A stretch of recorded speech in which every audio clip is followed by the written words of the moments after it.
Welcome to make med easy. और आज का हमारा टॉपिक है बायोमेडिकल वेस्ट मैनेजमेंट। तो बायोमेडिकल वेस्ट मैनेजमेंट से पहले बात करते हैं बायोमेडिकल वेस्ट होता क्या है। ये वो वेस्ट होता है जो किसी भी डिजीज़ के डायग्नोसिस, टेस्टिंग, ट्रीटमेंट या फिर रिसर्च में प्रोड्यूस हुआ हो। हमारे दो तरह के वेस्ट होते हैं, एक ह्यूमन वेस्ट होता है और एक हमारा इक्विपमेंट वेस्ट होता है। ह्यूमन वेस्ट में जैसे एग्जाम्पल के तौर पर कोई भी हमने पार्ट ह्यूमन का निकाला है थ्रू सर्जरी, ऑपरेशन वगैरह करके, तो उसको हम बायोमेडिकल वेस्ट में कंसिडर करेंगे। और हमारे कुछ इक्विपमेंट वेस्ट भी होते हैं जैसे कि हमारे नीडल, सिरिंज।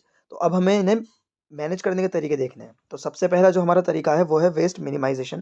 जैसे मैंने बताया, कुछ बायोमेडिकल वेस्ट ऐसे होते हैं जिनको हम रिड्यूस कर सकते हैं, रीयूज़ कर सकते हैं और रिसाइकिल कर सकते हैं। जैसे इक्विपमेंट्स होते हैं, हम उनको रीयूज़ रिड्यूस कर सकते हैं, तो ये उसके अंदर काउंट हो जाएगा वेस्ट मिनिमाइजेशन में।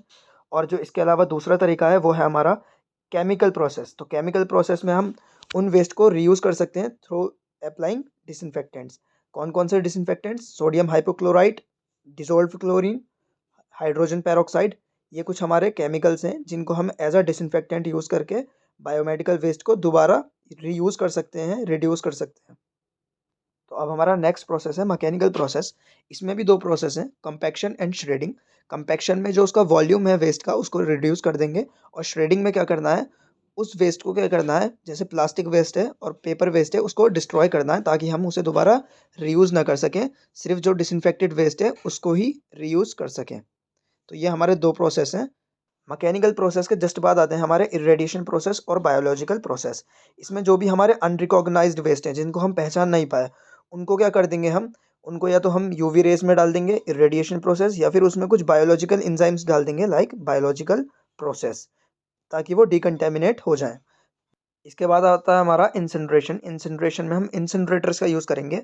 इस इंसिनरेटर क्या करता है, ये बायोमेडिकल वेस्ट को बर्न कर देता है। और इसमें हमें मोस्टली सल्फर फ्यूल्स का ही यूज़ करना है इसको चलाने के लिए, सल्फर फ्यूल जैसे कि डीजल, ताकि जो है पॉल्यूशन कम से कम हो।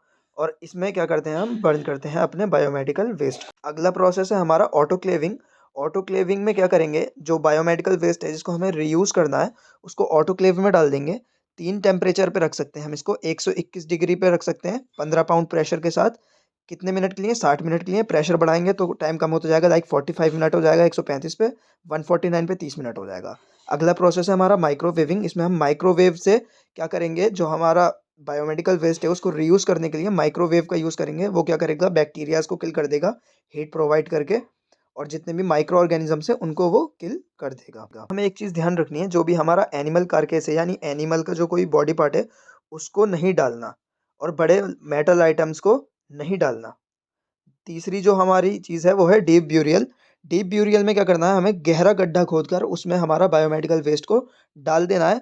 उसको क्या करना है, हमें 2 मीटर कम से कम डीप गड्ढे को खोदना है और उसे पूरा फिल कर देना है सॉइल से। ऊपर की जो 50 सेंटीमीटर की लेयर है उसके ऊपर हम लाइम डाल देंगे, और किसी ऐसी जगह पे करना है जहाँ फ्लड आने के चांसेस कम हो। लास्ट में शार्प मटेरियल्स को कैसे मैनेज करना है हमें, उसके लिए भी हमें पिट बनाना है। और वो पिट किससे कवर होना चाहिए, हमारे हैवी कंक्रीट से होना चाहिए कवर। उसकी लाइनिंग होनी चाहिए ईंटों से, ब्रिक से होनी चाहिए। और गैल्वेनाइज्ड स्टील से हम कवर कर सकते हैं। गैल्वेनाइज्ड स्टील मतलब जिस पे रस्टिंग ना हो, तो उसमें हम बायोमेडिकल वेस्ट जो है मैनेज कर सकते हैं शार्प मटेरियल का। हमें कलर कोडिंग भी आनी बहुत ज़्यादा ज़रूरी है। हमारे 4 कलर कोड होते हैं, yellow bag, red bag, blue bag, black carboy. Yellow bag में हमारे जो भी इन्फेक्शियस वेस्ट हैं जैसे bandages, gauze, body fluid, human body part. Red bag में हमारे कैथेटर, सिरिंज वगैरह। ब्लू बैग में हमारे प्लास्टिक वगैरह जैसे ब्रोकन ग्लास आर्टिकल्स। और ब्लैक जो बैग है उसमें हमारे शार्प चीज़ आएँगी, नीडल्स एंड सिरिंजेस वगैरह। Thank you.